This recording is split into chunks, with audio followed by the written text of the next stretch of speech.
আমি বললাম যে আমাদের ঈমান কার মতো? আবু লাহাবের মতো। কার মতো?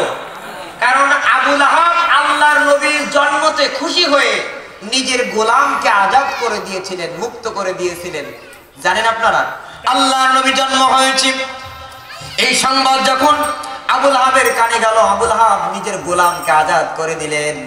এই আবু লাহাব পরবর্তীতে যখন আল্লাহর নবী বলছিলেন লা ইলাহা ইল্লাল্লাহ, সাফা পাহাড়ের উপরে দাঁড়ায় আল্লাহর নবী যখন বলছিলেন লা ইলাহা ইল্লাল্লাহ, সর্বপ্রথম যেই ব্যক্তি আল্লাহর নবীকে আঘাত করেছিলেন, যেই ব্যক্তি থুতু নিক্ষেপ করেছিলেন, তার নাম কি ছিল? আবু লাহাব। তার মানে এই আবু লাহাবরা নবীর জন্মতে খুশি হয়, কিন্তু নবীর আইন মানতে চায় না।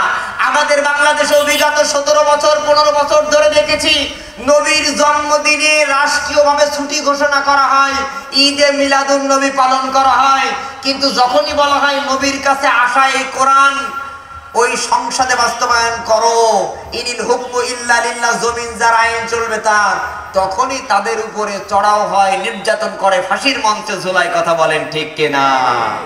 এরা হচ্ছে ওই আবু লাহাব মার্কা মুসলমান।